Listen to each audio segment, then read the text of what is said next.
नमक का दरोगा।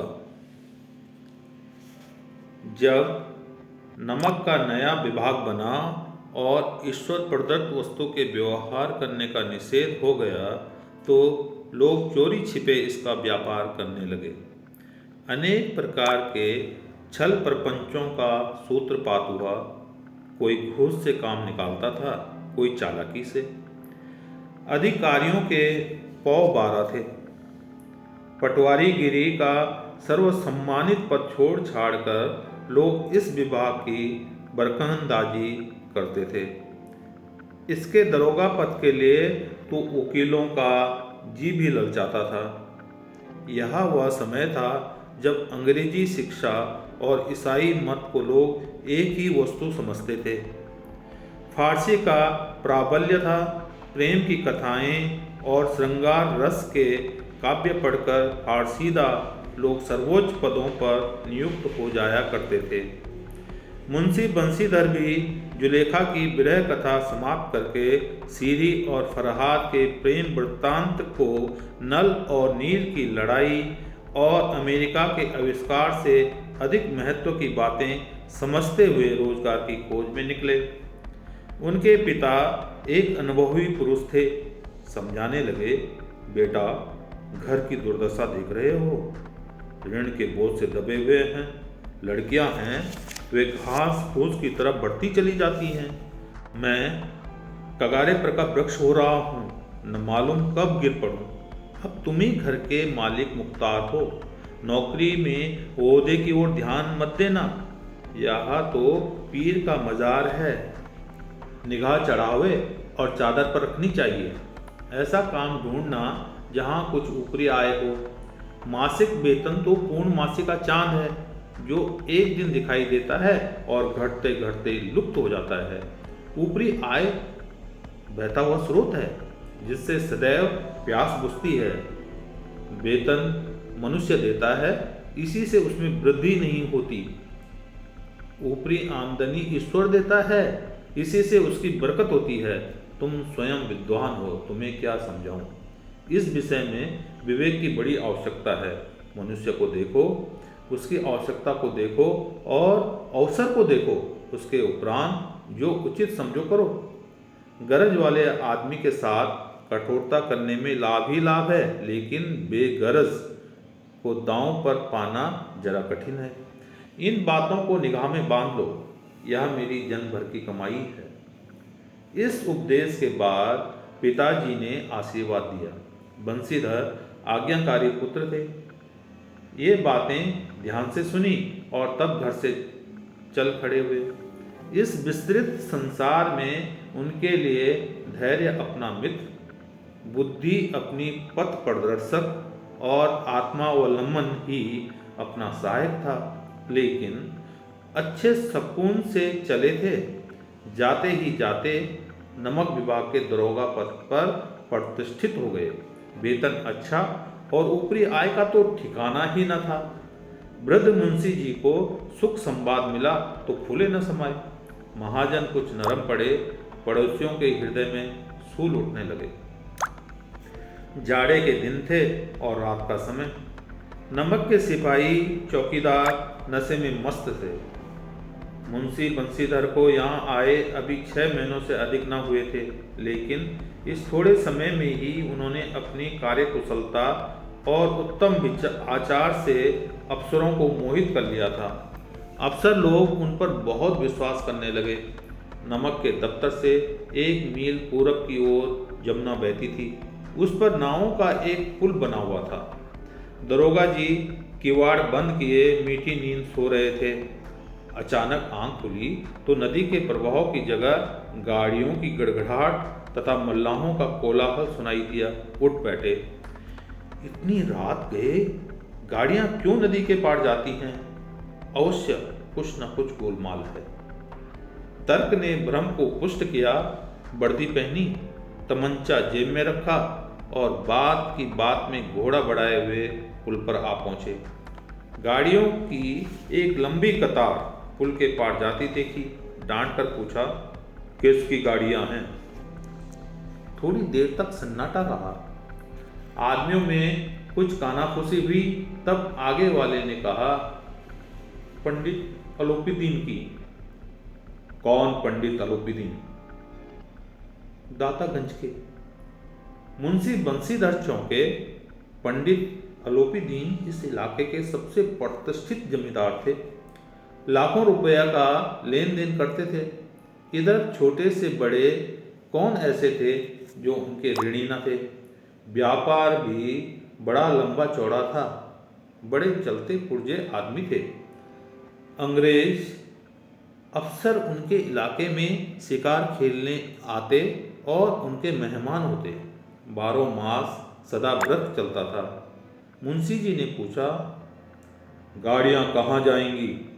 उत्तर मिला, कानपुर। लेकिन इस प्रश्न पर कि इनमें क्या है, सन्नाटा छा गया। दरोगा साहब का संदेह और भी बढ़ा।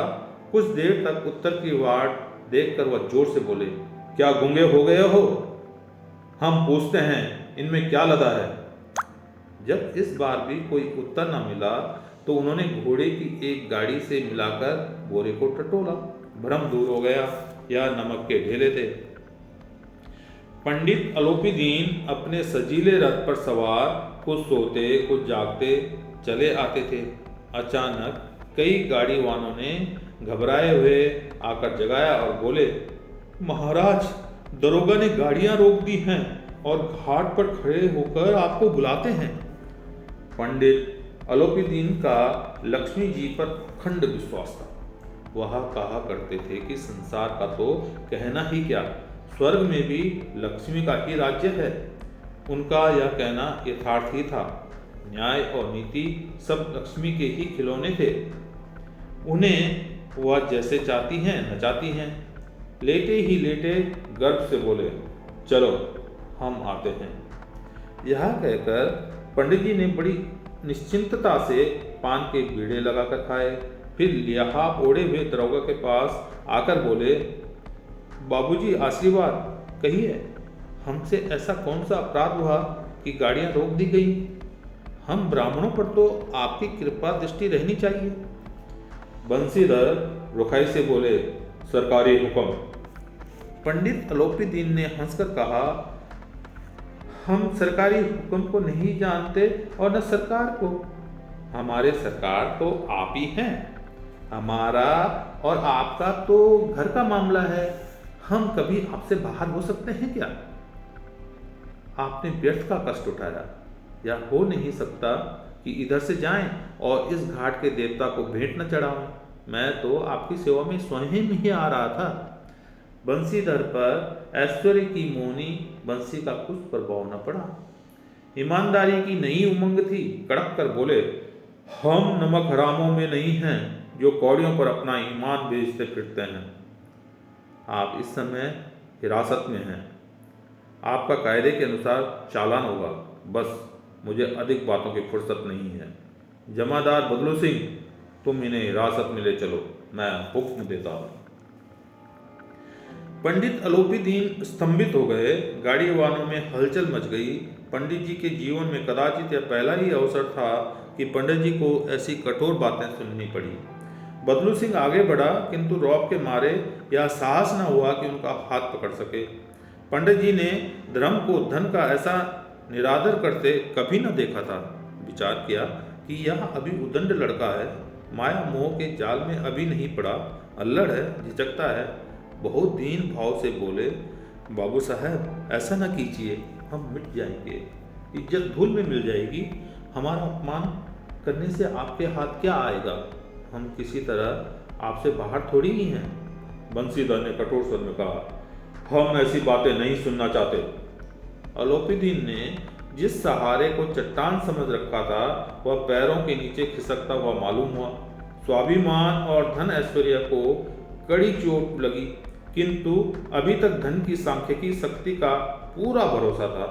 अपने मुख्तार से बोले, लाला जी 1000 के नोट बाबू साहब की भेंट करो। आप इस समय भूखे सिंह हो रहे हैं। बंसीधर ने गरम होकर कहा, 1000 नहीं, 1,00,000 भी मुझे सच्चे मार्ग से नहीं हटा सकते। धर्म की इस बुद्धिहीन दृढ़ता और देव दुर्लभ त्याग पर मन बहुत झुंझलाया। अब दोनों शक्तियों में संग्राम होने लगा। धन ने उछल उछल कर आक्रमण करने शुरू किए। 1 से 5, 5 से 10, 10 से 15 और 15 से 20 हजार तक नौबत पहुंची। किंतु धर्म अलौकिक वीरता के साथ इस बहुसंख्यक सेना के सम्मुख अकेला पर्वत की भांति अटल और विचलित खड़ा था। अलोपीदीन निराश होकर बोले, अब इससे अधिक मेरा साहस नहीं, आगे आपको अधिकार है। बंसीधर ने अपने जमींदार को ललकारा, बदलू सिंह। बदलू सिंह मन में दरोगा जी को गालियां देता हुआ पंडित अलोपीदीन की ओर बढ़ा। पंडित जी घबराकर 2-3 कदम पीछे हट गए।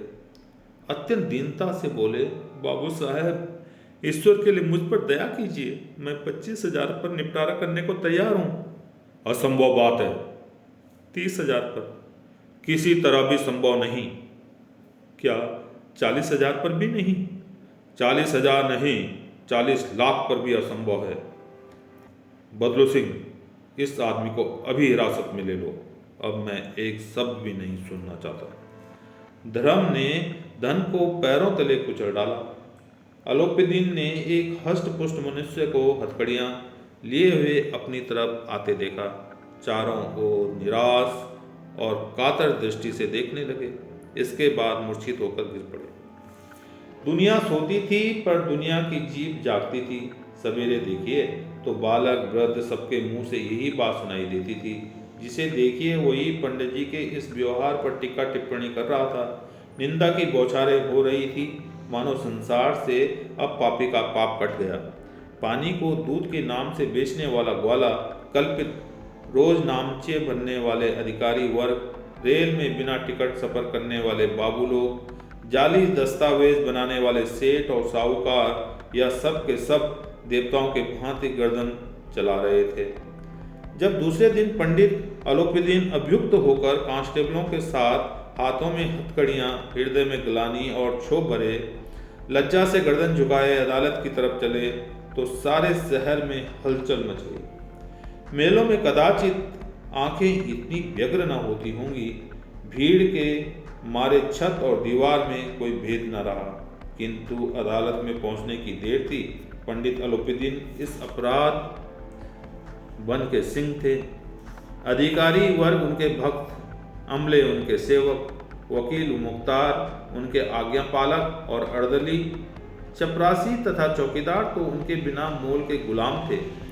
उन्हें देखते ही लोग चारों तरफ से दौड़े। सभी लोग विस्मित हो रहे थे, इसलिए नहीं कि अलोपीदीन ने यह कर्म किया, बल्कि इसलिए कि वह कानून के पंजे में कैसे आए। ऐसा मनुष्य जिसके पास असाध्य साधन करने वाला धन और वाचालता हो, वह क्यों कानून के पंजे में आए। प्रत्येक मनुष्य उनसे सहानुभूति प्रकट करता था। बड़ी तत्परता से इस आक्रमण को रोकने के निमित्त वकीलों की एक सेना तैयार की थी। न्याय के मैदान में धर्म और धन में युद्ध थम गया। बंसीधर चुपचाप खड़े थे। उनके पास सत्य के सिवा न कोई बल था, न स्पष्ट भाषण के अतिरिक्त कोई शस्त्र। गवाह थे किंतु लोभ से डामाडोल। यहाँ तक कि मुंशी जी को न्याय भी अपनी ओर खींचा हुआ दिख पड़ता था। वह न्याय का दरबार था, किंतु उसके कर्मचारियों पर पक्षपात का नशा छाया हुआ था। किंतु पक्षपात और न्याय का क्या मेल। जहाँ पक्षपात हो वहाँ न्याय की कल्पना भी नहीं की जा सकती। मुकदमा शीघ्र ही समाप्त हो गया। डिप्टी मजिस्ट्रेट ने अपनी तजवीज़ में लिखा, पंडित अलोपीदीन के विरुद्ध दिए गए प्रमाण निर्मूल और भ्रामक हैं। वह एक बड़े भारी आदमी हैं। यह बात कल्पना के बाहर है कि उन्होंने थोड़े लाभ के लिए ऐसा दुस्साहस किया हो। यद्यपि नमक के दरोगा मुंशी बंसीधर का अधिक दोष नहीं, लेकिन यह बड़े खेद की बात है कि उसकी उद्दंडता और विचारहीनता के कारण एक भले मानुष को कष्ट झेलना पड़ा। हम प्रश्न हैं कि वह अपने काम में सजग और सचेत रहता है, किंतु नमक से मुकदमे की बड़ी भी नमक हलाली ने उसके विवेक और बुद्धि को भ्रष्ट कर दिया। भविष्य में उसे होशियार रहना चाहिए। वकीलों ने यह फैसला सुना और उछल पड़े। पंडित अलोपीदीन मुस्कुराते हुए बाहर निकले। स्वजन बांधवों ने रुपयों की लूट की। उदारता का सागर उमड़ पड़ा। उसकी लहरों ने अदालत की नींव तक हिला दी। जब बंसीधर बाहर निकले तो चारों ओर उनके ऊपर व्यंग्य बाणों की वर्षा होने लगी।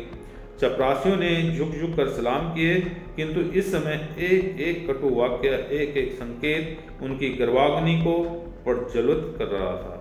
कदाचित इस मुकदमे में सफल होकर वह इस तरह अकड़ते हुए न चलते। आज उन्हें संसार का एक खेदजनक विचित्र अनुभव हुआ। न्याय और विद्वता, लंबी चौड़ी उपाधियां, बड़ी बड़ी दाढ़ियां, ढीले चोगे, एक भी सच्चे आदर का पात्र नहीं है। बंसीधर ने धन से बैर मोल लिया था। उसका मूल्य चुकाना अनिवार्य था। कठिनता से एक सप्ताह बीता होगा कि मुअत्तली का परवाना पहुंचा। कार्यपरायणता का दंड मिला। बेचारे भग्न हृदय, शोक और खेद से व्यथित घर को चले। बूढ़े मुंशी जी तो पहले ही से कुड़कुड़ा रहे थे कि चलते चलते इस लड़के को समझाया था, लेकिन इसने एक ना सुनी। सब मनमानी करता है। हम तो लोगों के तगादे से बुढ़ापे में भगत बनकर बैठे और वहाँ बस वही सूखी तनख्वाह। हमने भी तो नौकरी की है और कोई ओहदेदार नहीं थे, लेकिन काम किया, दिल खोल कर किया, और आप ईमानदार बनने चले हैं। घर में चाहे अंधेरा हो, मस्जिद में अवश्य दिया जलाएंगे। खेद है ऐसी समझ पर। पढ़ना लिखना सब अकारत गया। इसके थोड़े ही दिनों बाद जब मुंशी बंसीधर इस दुरावस्था में घर पहुंचे और बूढ़े पिताजी ने समाचार सुना तो सिर पीट लिया। बोले, जी चाहता है कि तुम्हारा और अपना सर फोड़ दूं। बहुत देर तक पछता पछता कर हाथ मलते रहे। क्रोध में कुछ कठोर बातें भी कहीं, और यदि बंसीधर वहां से टल न जाते तो अवश्य ही यह क्रोध विकट रूप धारण करता। वृद्धा माता को भी दुख हुआ। जगन्नाथ और रामेश्वर यात्रा की कामनाएं मिट्टी में मिल गई। पत्नी ने तो कई दिन तक सीधे मुंह बात भी नहीं की। इसी प्रकार एक सप्ताह बीत गया। संध्या का समय था। बूढ़े मुंशी जी बैठे राम नाम की माला जप रहे थे। इसी समय उनके द्वार पर सजा हुआ रथ आकर रुका। हरे और गुलाबी पर्दे, पछिए बैलों की जोड़ी, उनकी गर्दनों में नीले धागे, सींगे पीतल से जड़ी हुई, कई नौकर लाठियां कंधों पर रखे साथ थे। मुंशी जी अगवानी को दौड़े। देखा तो पंडित अलोपीदीन है। झुककर दंडवत की और लल्लो चप्पो की बातें करने लगे। हमारा भाग्य उदय हुआ जो आपके चरण इस द्वार पर आए। आप हमारे पूज्य देवता हैं। आपको कौन सा मुंह दिखाएं? मुंह में तो कालिक लगी हुई है, किंतु क्या करें। लड़का अबा का कपूत है, नहीं तो आपसे क्यों मुंह छिपाना पड़ता। ईश्वर निसंतान चाहे रखे, पर ऐसी संतान न दे। अलोपीदीन ने कहा, नहीं भाई साहब, ऐसा ना कहिए। मुंशी जी ने चकित होकर कहा, ऐसी संतान को और क्या कहूँ।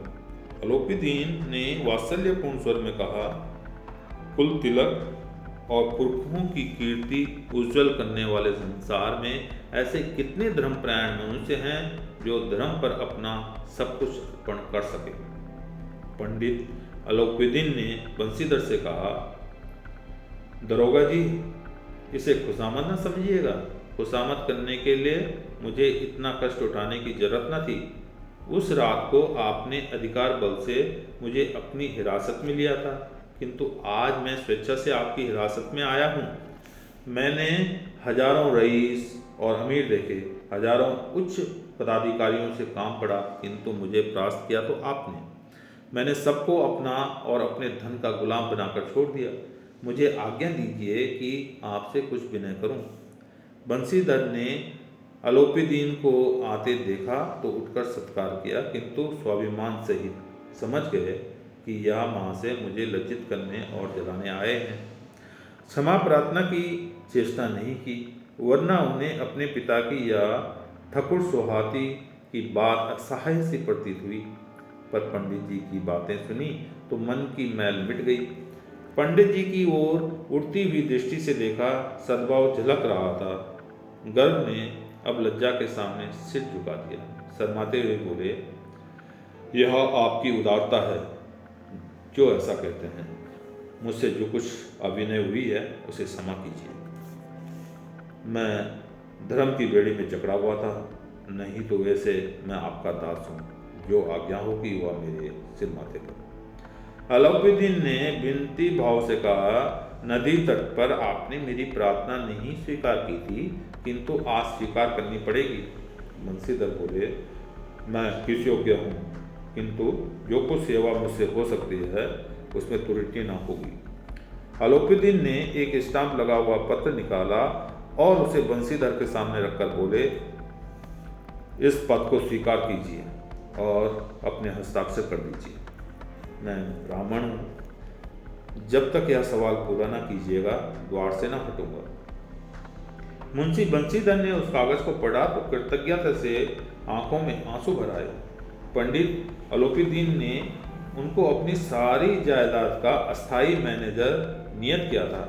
6,000 वार्षिक वेतन के अतिरिक्त रोजाना खर्च अलग, सवारी के लिए घोड़ा, रहने को बंगला, नौकर चाकर मुक्त। कंपित स्वर में बोले, पंडित जी, मुझ में इतनी सामर्थ्य नहीं है कि आपकी उदारता की प्रशंसा कर सकूं, किंतु ऐसे उस पद के योग्य नहीं हूं। अलाउद्दीन ने हंसकर बोले, मुझे इस समय एक अयोग्य मनुष्य की ही जरूरत है। बंसीधर ने गंभीर भाव से कहा, यो मैं आपका दास हूँ। आप जैसे कीर्तिवान सज्जन पुरुष की सेवा करना मेरे लिए सौभाग्य की बात है, किंतु मुझ में न विद्या है न बुद्धि, न वह स्वभाव जो इन त्रुटियों की पूर्ति कर देता हो। ऐसे महान कार्य के लिए एक बड़े मर्मज्ञ अनुभवी मनुष्य की जरूरत है। अलाउद्दीन ने कलम दान से कलम निकाली और उसे बंसीधर के हाथ में देकर बोले, ना मुझे विद्वता की चाह है, न अनुभव की, न मर्मज्ञता की, न कार्यकुशलता की। इन गुणों के महत्व का परिचय खूब पा चुका हूँ। अब सौभाग्य और सुअवसर ने मुझे वह मोती दे दिया है जिसके सामने योग्यता और विद्वता की चमक फीकी पड़ जाती है। यह कलम लीजिए, अधिक सोच विचार न कीजिए, दस्तखत कर दीजिए। परमात्मा से यही प्रार्थना है कि वह आपको सदैव वही नदी के किनारे वाला बेमुरौवत उदंड कठोर परंतु धर्मनिष्ठ दरोगा बनाए रखे। बंसीधर की आंखें डबडबा आई। हृदय के संकुचित पात्र में इतना एहसान न समा सका। एक बार फिर पंडित जी की ओर और भक्ति और श्रद्धा की दृष्टि से देखा और कांपते हुए हाथों से मैनेजरी पर हस्ताक्षर कर दिए। अलाउद्दीन ने प्रफुल्लित होकर उन्हें गले लगा दिया।